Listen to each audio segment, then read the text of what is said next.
Anti rabies সম্বন্ধে আপনারা জানেন উই আর জাস্ট আমরা কন্টিনিউ করেছি। একদিনও আমাদের একটা রুগী মানে অ্যান্টি রেবিসের টিকার বাইরে আমাদের কোন লোক যায় না, আমরা দিয়ে যাচ্ছি। আপনারা এই কথাটা বলবেন যে আমরা কতটুকু সিরিয়াস। পৃথিবী আমাদের বাংলাদেশের ইতিহাসে কোনোদিন কোনো এই ডিজাস্টার্স পিরিয়ডে এই প্রাকৃতিক দুর্যোগই বলবো এটাকে আমি, যে কোনো দেশের প্রধানমন্ত্রী যে সারা দেশে এই ডিজেলসের টিকার উদ্বোধন কোনোদিন করেন নাই।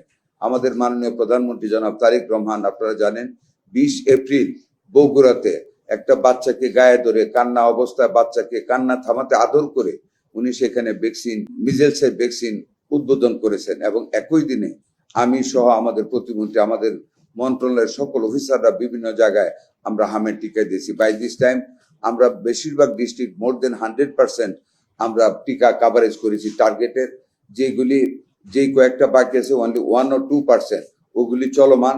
এবং এখন আমরা মাইকিং করতেছি পর্যন্ত এলাকায় যারা ভ্যাকসিন পায় নাই, টার্গেটেড এরিয়ার বাইরে যেসব বেবিরা আছে তাদেরকে ডেকে এনে আমরা টিকা দেওয়ার ব্যবস্থা করতেছি, যাতে করে একটা বাচ্চা মিজেলস টিকা থেকে বাইরে না পড়ে। আপনারা জানেন একটা টিকা দেওয়ার পরে 3 to 4 weeks টাইম লাগে অ্যান্টিবডি ক্রিয়েট হতে। সেই অ্যান্টিবডিটা ক্রিয়েট হওয়া পর্যন্ত আমাদের অপেক্ষা করতে হবে। আমি অত্যন্ত পরিতাপের সাথে বলি, তো দুঃখ করবো না, দ্যাট ইজ দ্য নেচার। হয়তো আমাদের চাপে রাখার জন্য অনেক মিস ইনফরমেশন অনেক পত্রিকায় আসতেছে। আপনারা জানেন হামের পরে যে রোগটা হয়ে যায় নিউমোনিয়া হয়ে যায়, এমন কিছু নিউমোনিয়া ঘটনা ঘটে যেগুলি সার্ভাইভেবল না, যেগুলিকে আপনারা জানেন আমাদের ventilation is the last cure for this treatment. সেই ভেন্টিলেশন পর্যাপ্ত পরিমাণে আমরা প্রত্যেক জায়গায় দিয়েছি এবং আমাদের হাতে আজকে ঠিক এই মুহূর্তে পর্যন্ত আরো 10টি ভেন্টিলেটর আমেরিকা থেকে আমাদেরকে দান করেছে আমাদের একজন private entrepreneur of pharmaceutical production. আমরা সেইগুলো আজকে ডিস্ট্রিবিউট করব।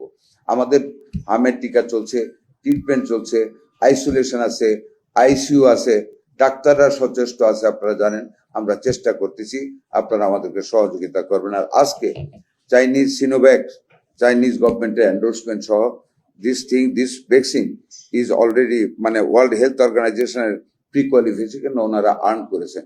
আমরা আজকে ৭৬,৬১৬ ভায়াল টেন্টেমাউন্ট টু 3,৮৩,০৮০ ডোজ আমরা ভ্যাকসিন আজকে হাতে পেয়েছি। আমাদের হাতেও তো আরো আছে না, আমাদের হাতেও আরো পর্যাপ্ত পরিমাণ আছে। আমরা পোলিও ভ্যাকসিনটা আমরা দেওয়া শুরু করব, এটাও দেওয়া কোনো অসুবিধা হবে না।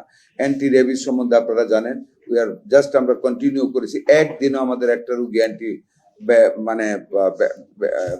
অ্যান্টি রেবিসের টিকার বাইরে আমাদের কোন লোক যায় না, আমরা দিয়ে যাচ্ছি।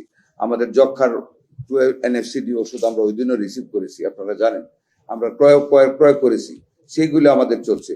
প্রত্যেকটা ভ্যাকসিনেশন আমাদের এখন চলছে। ভিটামিন এটা একটু শর্ট আমাদের আছে, বাই নেক্সট মান্থ জুন নাগাদ আমরা ভিটামিন এ পেয়ে যাব সম্পূর্ণ। এবং আমরা বছরে যেটা প্রি ডিসাইডেড থিং 2বার করে ভিটামিন এ দেওয়া পুষ্টির জন্য, সেটা আমরা ইনশাল্লাহ কন্টিনিউ করব। We are not lacking behind in this sector at this moment. এটা তো পার্টি তো চলমান আছে, আমাদের চলবে। It is added to our stock, এটা চলবে। আপার ডেঙ্গুর তো কোনো টিকা নেই, ডেঙ্গু আমাদের অ্যাসিস্ট করতে হবে, সবাই সহযোগিতা করতে হবে। পরিষ্কার পরিচ্ছন্নতা প্রোগ্রাম আমরা চালাচ্ছি এবং আপনি জানেন আমরা মোবাইল হসপিটালও করে রেখেছি, যদি রোগীর চাপ বেশি হয়ে যায় যাতে একটা রোগী আমাদের বাইরে না থাকতে হয়।